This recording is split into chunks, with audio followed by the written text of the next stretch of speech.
Saya sampai saat ini tidak mencintai suami saya.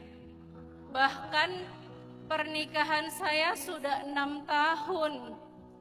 Karena bagi saya cinta adalah nomor kesekian.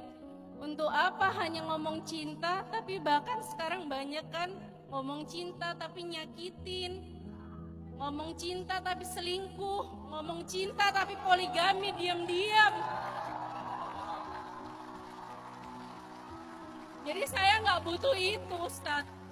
Jadi gimana saya bisa menghadirkan agar saya mencintai suami saya bertutur kata baik terhadap suami saya.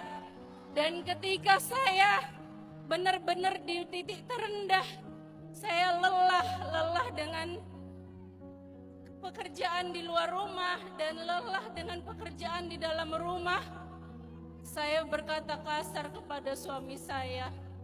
Saya sadar ketika saya berkata seperti itu, jangankan surga, jangankan untuk masuk surga, menciumnya saja mungkin saya nggak akan mungkin. Saya pernah dengar dari seorang ulama ya di Mesir. Beliau lagi ngomongin tentang fikih keluarga, kata beliau. Materi beliau, fikih keluarga. Kata beliau, di dalam Al-Quran itu tidak ada satupun ayat tentang pernikahan yang didasari dengan cinta. Jadi Islam secara konseptual tidak mengharuskan bahwa cinta itu menjadi syarat utama dari sebuah pernikahan. Tapi Islam sangat menghargai cinta. Karena di zaman Nabi dulu ada seorang perempuan, anak yatim, dilamar oleh 2 orang laki-laki yang berbeda. Yang satu kaya, yang satu miskin. Keluarga perempuan ini, pamannya, pokoknya walinya gitu ya, lebih condong kepada yang kaya. Anak perempuan ini lebih condong kepada yang miskin. Dia lebih mencintai yang miskin, keluarganya lebih mencintai yang kaya. Lalu pamannya datang ke Nabi nanya, ya Rasulullah, mana yang lebih baik buat ponakan saya? Kalau kami sih lebih condong ke yang kaya, tapi dia ke yang miskin, mu'dim.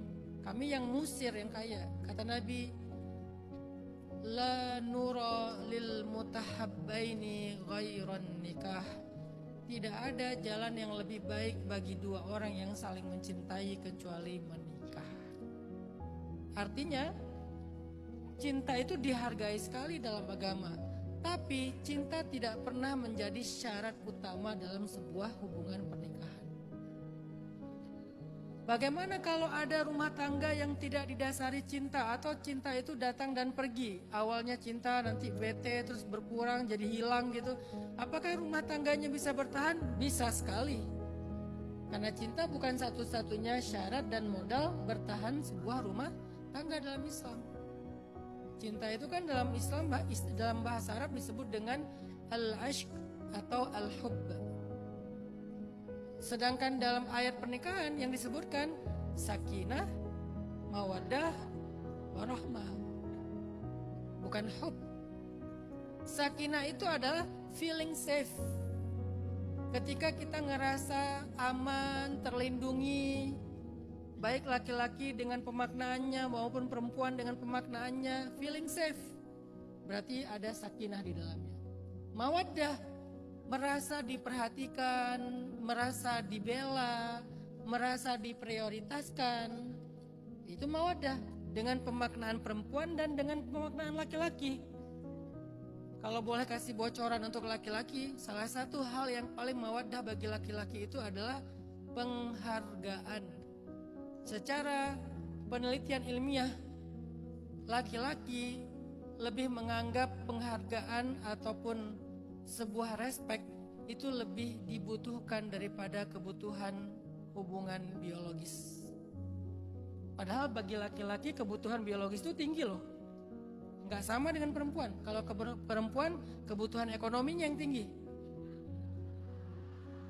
Ya emang kayak gitu fitrahnya. Makanya saya nggak pernah setuju mengatakan perempuan itu matre. Ya memang fitrahnya matre kok.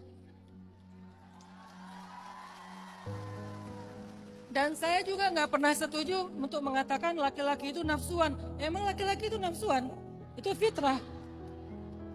So what gitu? Kenapa merasa malu untuk mengatakan salah satu kebutuhan menikah itu untuk menunaikan kebutuhan biologis? Bukankah itu firman Allah di dalam Al-Quran? Walladzina hum li furujihim hafizun illa ala azwajihim, kecuali orang yang yaitu orang yang menjaga kemaluannya kecuali terhadap pasangannya. Itu berarti laki-laki kebutuhan biologisnya tinggi. Tapi ternyata dalam penelitian ilmiah, kebutuhan laki-laki terhadap respek, dihargai, ternyata lebih besar daripada kebutuhan dia terhadap masalah biologis tadi. Jadi laki-laki itu patah banget kalau nggak dihargai, teman-teman. Patah banget.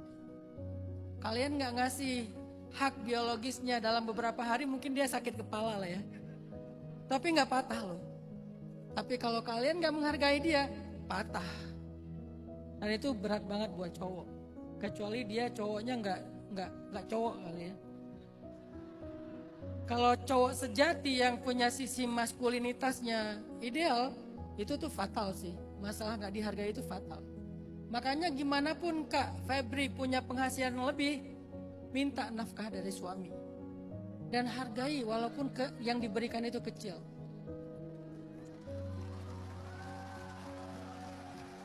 Hargai walaupun yang diberikan itu kecil. Katakan ke dia, makasih ya udah berjuang untuk kami. Itu dia mau ngelakuin apa aja buat Kak Febri itu.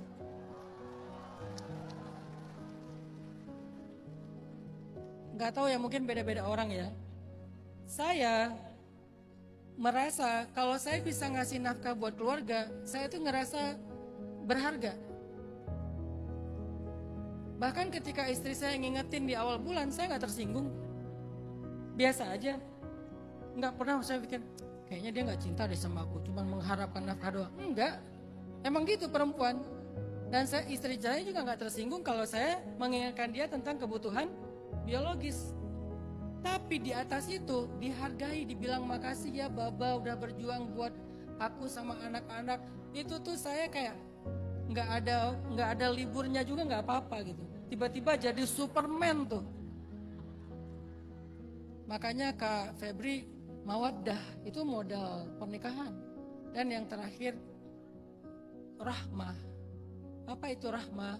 Rahmah itu adalah ketika kita merasa dimaafin dan diberi kesempatan.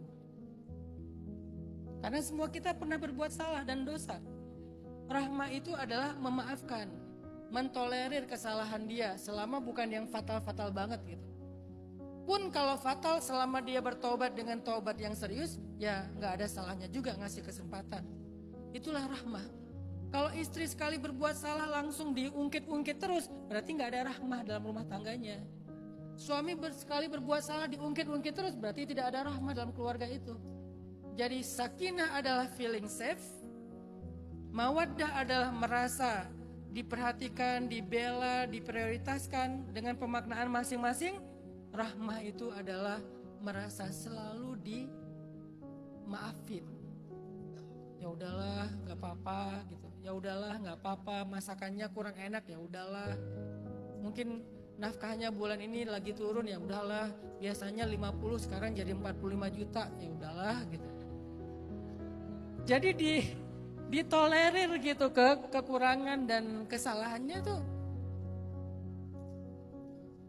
Nggak selalu sempurna, nggak selalu ideal. Ada kalanya mereka memang lagi banyak salah, lagi banyak kurang, lagi banyak masalah, lagi banyak beban. Itu rahmah. Kalau ada 3 ini dalam rumah tangga, insya Allah mereka akan awet. Walaupun tidak ada cinta. Cinta itu bukan hal yang paling utama dalam rumah tangga. Gitu Kak Febri, kalau nanya apakah gimana cara saya mencintai, kayaknya fokusnya jangan mencintai dulu aja. Karena cinta itu anugerah, bukan diusahakan. Coba fokus ketiga tadi. Kasih dia rasa aman, bukan nyaman ya, aman.